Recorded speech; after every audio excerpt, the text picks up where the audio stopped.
In this week's Parshas Ki Savo, when Klal Yisrael stood on the mountaintops of Har Grizim and Har Evo, and the various blessings recited by the Kohanim and Leviim found standing below between the two mountains, looking toward Har Grizim for the brachos and toward Har Evo for the klalos, the very first three curses that are enumerated in the Torah Kadosha are explained as being intricately connected by the Baal HaTurim.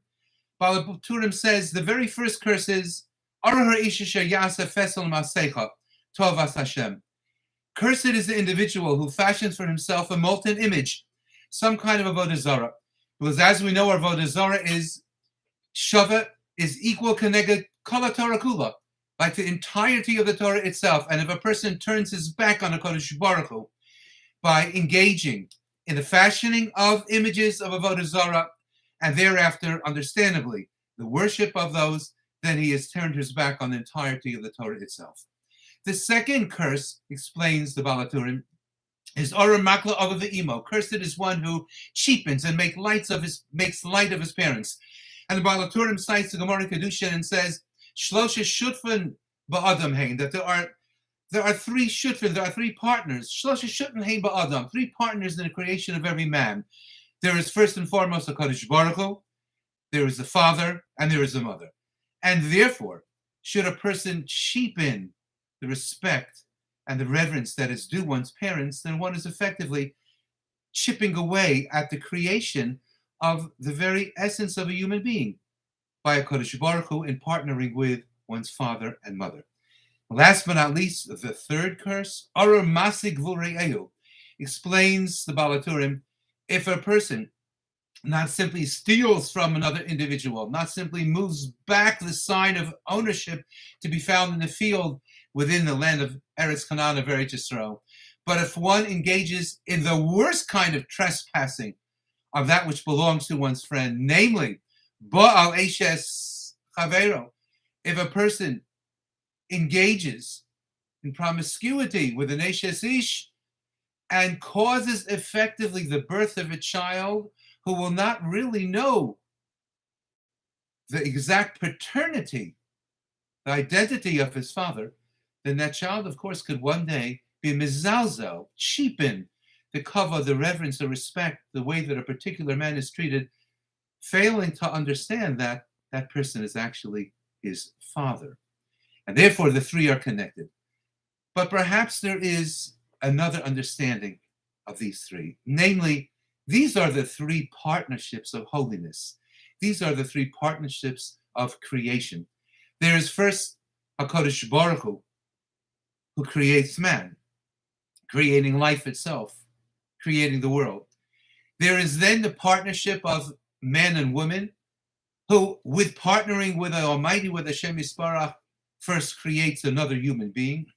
And last but not least, Al Ken Yazov, Adam is Abba Ve'esimo, when every man decides to leave his parental home and take for himself a wife to whom he will cling, V'davak Be'ishto V'hayi Lebasar Echad, that wife that he has chosen for himself, why she, if she is properly the Ezer Kenegdo that she is to be, his helpmate in opposition as well, well then she will serve as a barometer of his growth.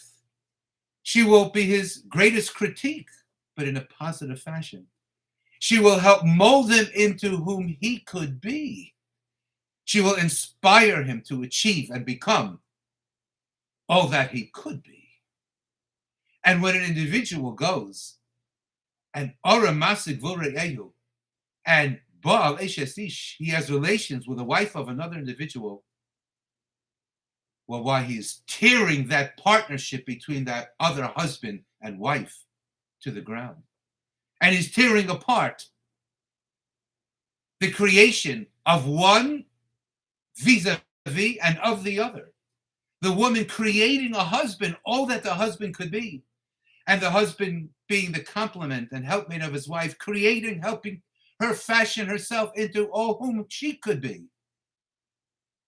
And that's the greatest breach of partnership and holiness that's invested into the world by HaKadosh Baruch Hu. Cursed is this individual. Indeed, such an individual is to be cursed by engaging in the beginning incipient stages of idolatry and by chipping away at the reverence due one's parents and by effectively torpedoing the relationship between a husband and wife, the wife of another. But not only is to that person, not only is he to be cursed, but Nebuch, why oh so sadly, is that individual indeed not simply to be cursed by God, but he's living a cursed life of existence, not having a connection to HaKadosh Baruch Hu because of the Avodah Zarah that he takes for himself, not having a connection to HaKadosh Baruch Hu and to his parents, who are the representatives of Hashem Yisbarach in that household that raised him, and not having a proper relationship of Kedusha v'Tahara with a wife who is to be his Ezer Kenegdo, his partnership in life, and his partnership in creating not only children, but in help creating himself. 3 curses, each one progressing potentially to the next, and each one being a partner with the one that follows. Have a wonderful Shabbos.